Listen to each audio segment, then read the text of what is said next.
Good morning, everyone. Welcome to the Daily Faith Builder and happy Friday. Hope you are well. All week long, we've been looking at Hebrews chapter 10, and we've been looking at this idea that hope equals confidence plus endurance.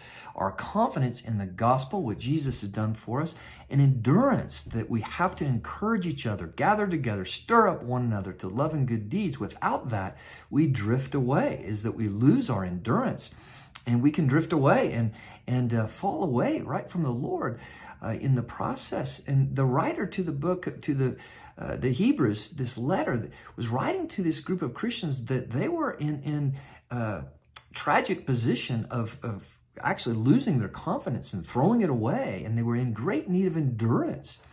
The writer to Hebrews was telling them and reminding them that when they first came to faith, they endured great persecution. They stood strong, but in this time where the current issue was that they were things that got comfortable, and they started drifting away. They started not gathering together. They got lazy in their faith, and that they were drifting and losing their confidence in the faith. And boy, there's something here for us, especially in our time that we live in, which is one of great, really, prosperity in many ways, especially compared to those in the ancient world.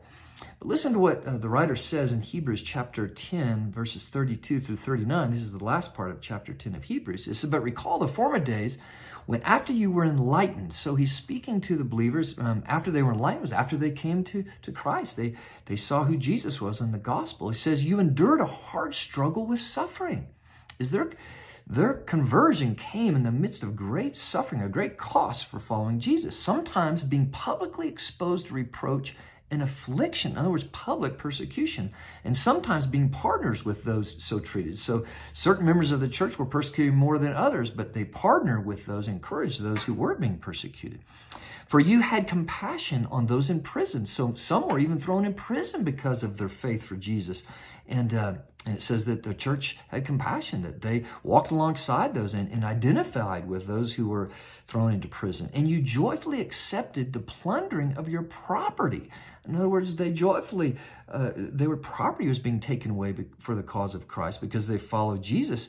And they joyfully did it. Listen to this. "Since you knew that you yourselves had a better possession and an abiding one." The writer is encouraging, saying, you realized that you had a kingdom, an unshakable kingdom, the blessings of God for all eternity, and these minor temporary things that we have here didn't mean as much. What a great encouragement and a reminder for them. It says, "Therefore, do not throw away your confidence, which has a great reward." He's reminding them, remember your great confidence, remember your endurance. And during these good times, don't weaken your pursuit of God and your need to be together to endure and to hold on to the gospel as your foundation. Verse 36, "For you have need of endurance," he says, "so that when you've done the will of God, you may receive what is promised. For yet a little while, and the coming one, Jesus, will come and will not delay. But my righteous one shall live by faith, and if he shrinks back, my soul has no pleasure in him.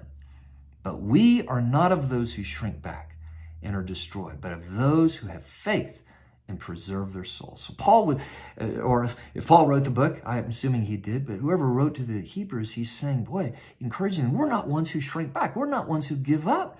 We're ones who have faith, who hold on to our confidence in what God is doing. And just to go back again to verses 24 and 25, to remember, he exhorts us, let us consider how to stir up one another to love and good deeds, encouraging each other, not forsaking gathering together, as we see that day approaching.